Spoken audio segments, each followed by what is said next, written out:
இன்றைக்கி நம்ம வீடியோவில் ஆட்டுக்கால் குழம்பு எப்படி செய்கிறது, ஆட்டுக்காலை வாங்கிட்டு எப்படி க்ளீன் பண்ணுறது அப்படின்றத பார்த்துருவோமா. ஆட்டுக்கால் சாப்பிட்றதுனால என்னென்ன நன்மைகள் இருக்குது அப்படின்றதே நான் சொல்லியிருக்கேன். வீடியோ எங்கேயுமே ஸ்கிப் பண்ணாமல் ஃபுல்லாக பார்த்தா தான் உங்களுக்கு புரியும். பாருங்கள். கறிக்கடையில் நம்ம ஆட்டுக்கால் வாங்கும் போதே அவங்க நெருப்பால் தீட்டி தான் தருவாங்க. இருந்தாலும் வந்துட்டு நம்ம நல்லா வாஷ் பண்ணி எடுத்துக்கணும். அதுக்கு தான் பார்த்திங்கன்னா இப்போ ஒரு பாத்திரத்தில் மாற்றிருக்கேன். ஃப்ரெஷ்ஷாக பாருங்கள். ஃப்ரெஷ்ஷாக இருந்தால் வந்துட்டு இந்த மாதிரி ரத்தம் இருக்கிற மாதிரி அப்படியே தெரியும். லைட்டாக வந்துட்டு அந்த பிங்க் கலர் மாதிரி தெரியும்.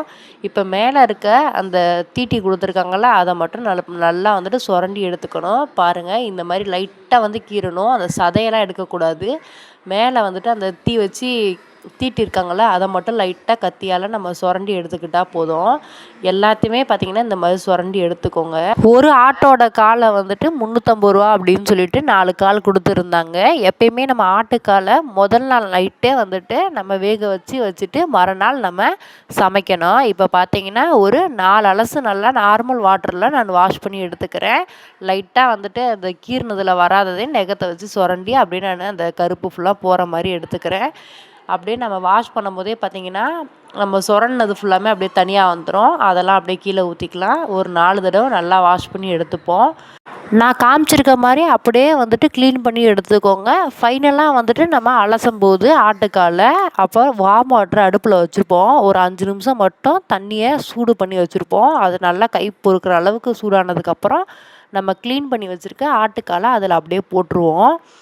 பாருங்கள், இந்த மாதிரி போட்டுட்டு ஒரு 5 நிமிஷத்துக்கு கழித்து நம்ம எடுத்துக்கலாம். இந்த மாதிரி போடும்போது கொஞ்சோண்டு உப்பு, கொஞ்சம் மஞ்சத்தூள் நம்ம போட்டுக்கலாம். அது எதுக்கு அப்படின்னு பார்த்தீங்கன்னா அந்த ஸ்மெல் எதுவும் வராமல் இருக்கிறதுக்காக. கல்லுப்பு தான் எப்போயுமே யூஸ் பண்ணணும். இப்போ வந்துட்டு ஆட்டுக்காலை வந்துட்டு வேக வைக்கிறதுக்கு என்னென்ன பொருள் அப்படின்றத நான் சொல்கிறேன். பார்த்திங்கன்னா ஓவரால் வந்துட்டு இந்த 5 நிமிஷம் மட்டும் போட்டு எடுத்துக்கணும்னு சொன்னல. இப்போ நான் எடுத்துக்க போகிறேன். இந்த இடிக்கல் இருக்குல்ல, அதை வச்சு நான் இடிச்சுக்க போகிறேன். இப்போ பார்த்திங்கன்னா 1 ஸ்பூன் அளவு சீரகம், 1 ஸ்பூன் அளவு மிளகு, இது ரெண்டையும் பார்த்திங்கன்னா நல்லா நான் இடிச்சுக்க போகிறேன். இந்த இடிக்கல்லை வச்சு நல்லா நான் இடிச்சுக்க போகிறேன். இப்போ பாருங்கள், நல்லா அப்படியே இப்படி குத்திக்கிட்டே இருந்தோம்னாலே அது நல்லா நசுங்கிரும். ரொம்ப நைஸாக வரணும்லாம் கிடையாது. லைட்டாக கொரகொரப்பாக வந்தால் போதும். அடுத்தது பார்த்திங்கன்னா பூண்டு, ஒரு 6 பல் அளவு பூண்டு எடுத்திருக்கேன். இதையும் நல்லா நான் நச்சுக்கிறேன். இதுவும் நல்லா நஞ்சதுக்கப்புறம் ஒரு விரல்ல பாதி அந்த சைஸு இஞ்சி எடுத்திருக்கேன். அதையும் நல்லா நச்சுக்கிறேன்.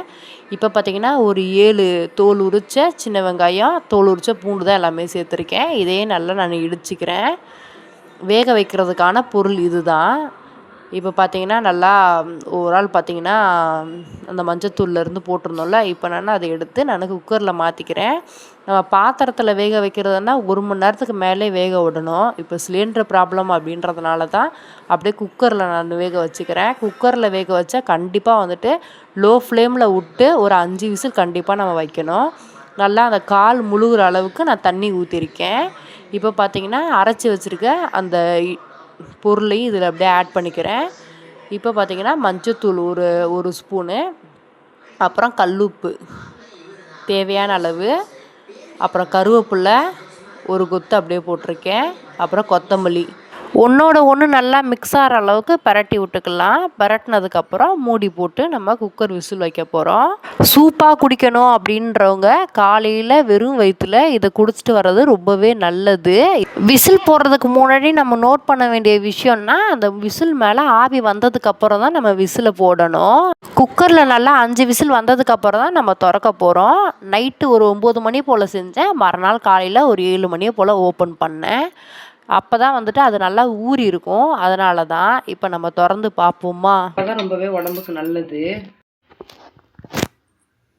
பாருங்கள் எப்படி வந்துருக்குன்னு பார்ப்போம். நம்ம எண்ணெய் எதுவுமே ஊற்றலை. அந்த ஆட்டுக்காலில் அதில் ஆல்ரெடி வந்துட்டு நம்மளுக்கு எண்ணெய் மாதிரி அப்படியே வரும். எண்ணெய் கட் பண்ணி வச்சுக்கன்றதை பார்த்துருவோமா. ஒரு 1/4 கிலோ அளவு சின்ன வெங்காயம், இதை வந்துட்டு இன்னும் குட்டி குட்டியாக கட் பண்ணணும்.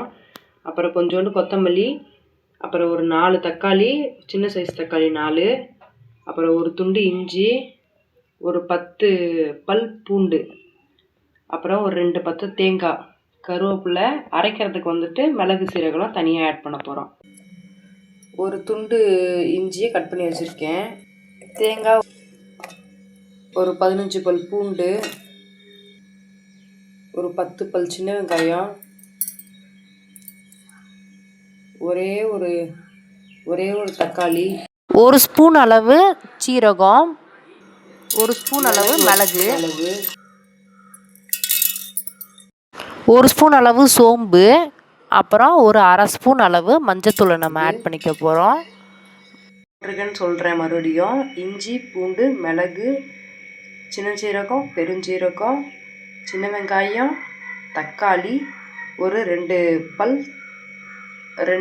பத்தை தேங்காய் சேர்த்துருக்கேன். மஞ்சத்தூள் ஃபைனலாக போட்டுட்டு இப்போ நல்லா கொரகொரப்பாக அரைச்சி எடுத்துக்க போகிறேன். மண் சட்டியில் தான் ஆட்டுக்கால் சூப்பு வச்சு காமிக்க போகிறேன். நல்லா அந்த மண் சட்டி சூடானதுக்கப்புறம் தேவையான அளவு நம்ம நல்லெண்ணெய் தான் ஊற்றணும். நல்லெண்ணெய் ஊற்றுறது தான் ரொம்பவே பெஸ்ட்டு. இப்போ பார்த்திங்கன்னா ஒரு 50 கிராம் அளவு நல்லெண்ணெயை ஊற்றிருக்கேன். இது நல்லா சூடாகட்டும். நம்ம நல்லெண்ணெய் ஊற்றினா மட்டும்தான் இந்த மாதிரி ஃபுல்லாக பபுள்ஸாக வரும். மண் சட்டியில் சமைச்சு சாப்பிட்றதும் நம்ம உடம்புக்கு ரொம்பவே ஹெல்த் பெனிஃபிட் தான். இப்போ பார்த்திங்கன்னா எண்ணெய் நல்லா சூடாகணும். சூடானதுக்கப்புறம் நம்ம 1 ஸ்பூன் அளவு கடுகு உளுத்தம் பருப்பு ஆட் பண்ணிக்க போகிறோம். கடுகு உளுத்தம் பருப்பு நல்லா பொரிஞ்சதுக்கப்புறம் பெருஞ்சீரகம் 1 ஸ்பூன் அளவு சேர்த்துருக்கேன். இப்போ பார்த்திங்கன்னா கட் பண்ணி வச்சுருக்க சின்ன வெங்காயத்தையும் ஆட் பண்ணிக்கிறேன்.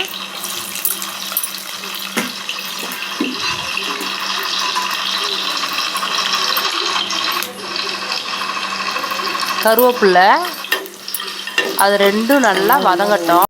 எந்த குழம்பு வச்சாலும் வெங்காயம் வதங்குறதெல்லாம் வந்துட்டு அந்த குழம்போட டேஸ்ட்டே இருக்குது. வெங்காயத்தோட பச்சை வாசனையும் போகணும். அந்த வெங்காயம் பார்த்திங்கன்னா லைட்டாக அப்படியே கலர் சேஞ்ச் ஆகி அந்த வடகத்துக்கு அடுத்த ஸ்டேஜ் அந்த மாதிரி இருக்கணும். இப்போ பாருங்கள் நல்லா வதங்கிக்கிட்டு இருக்கு வெங்காயம். சின்ன வெங்காயம் யூஸ் பண்ணிவிட்டு நம்ம எந்த ஒரு நான்வெஜ் குழம்பு செய்யும் போதும் எந்த விதமான ஒரு குழம்பு செய்யும் போதும் டேஸ்ட் வந்துட்டு ரொம்பவே கூடுதலாக நம்மளுக்கு கிடைக்கும். இப்போ கொத்தமல்லியை அதில் சேர்த்துருவோம். நல்லா பார்த்திங்கன்னா அது நல்லா ஒன்றோட ஒன்று வதங்கினதுக்கப்புறம் கட் பண்ணி வச்சுருக்க 4 தக்காளியவும் அதில் அப்படியே சேர்த்துப்போம். நல்லா ஒரு கிளறி விட்டதுக்கப்புறம் அடுப்பு லோ ஃப்ளேமில் வச்சு ஒரு தட்டு போட்டு மூடி வச்சிடலாம். அதுக்கப்புறம் ஒரு 5 நிமிஷம் கழித்து திறந்து பார்ப்போம். இப்போ பாருங்கள் தக்காளியோட தோல்லாம் நல்லா கலண்டு வர மாதிரி இருக்கும். இந்த ஸ்டேஜில் கரண்டியை வச்சு நல்லா நம்ம மேஷ் பண்ணி விட்டுக்கலாம். தக்காளி வதங்குற மாதிரி நல்லா தக்காளி வெங்காயத்தோட பச்சை வாசனை போனதுக்கப்புறம் நம்ம அரைச்சி வச்சுருக்க அந்த விழுதை இதில் ஆட் பண்ண போகிறோம். இப்போ அரைச்சிருக்க விழுதை காமிக்கட்டா பாருங்கள் எந்த அளவுக்கு அரைச்சி வச்சுருக்கேன்னு சொல்லிட்டு. இந்த மாதிரி தான் கொரகொரப்பாக இருக்கணும். ரொம்பவும் நைஸாக அரைக்கக்கூடாது. இப்போ அப்படியே நான் அடுப்பு லோ ஃப்ளேமில் தான் இருக்குது. அப்படியே இதை நான் ஆட் பண்ணி விட்டுட்டு இதையும் நல்லா அப்படியே மிக்ஸ் பண்ணிக்கிறேன். இதோட பச்சை வாசனை போகிற அளவுக்கு நல்லா பச்சை வாசனை போனதுக்கப்புறம் நம்ம சேர்க்க வேண்டிய மசாலாலாம் சேர்த்துக்கலாம். இதோட கலரும் அப்படியே பார்த்திங்கன்னா லைட்டாக அப்படியே சேஞ்ச் ஆகும்.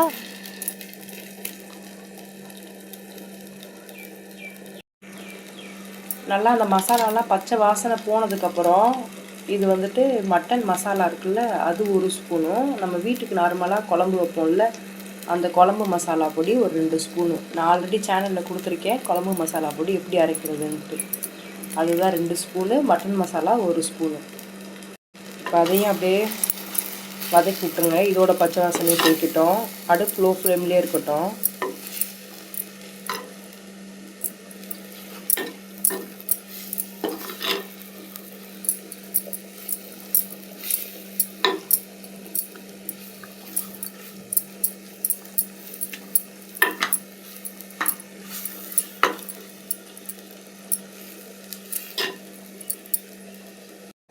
பாருங்கள் எப்படி நல்லா வெந்திருக்குன்ட்டு. இந்த தோல் வந்துட்டு நல்லா கலர்ற மாதிரி இருக்கணும் ஆட்டுக்கால். அப்போ தான் நல்லா குக்காயிருக்குன்னு அர்த்தம். நல்லா குக்கானால் தான் இதோட சாறுலாம் நல்லா இந்த சூப்பில் இறங்கும். இதை அப்படியே நம்ம ஊற்றிக்கலாம். பச்சை வாசனை போனதுக்கப்புறம் நம்ம 5 விசில் விட்டு வேக வச்சுருக்க ஆட்டுக்காலோட அப்படியே ஃபஸ்ட்டு ஒரு சாறை ஊற்றிட்டு அப்படியே பாருங்கள்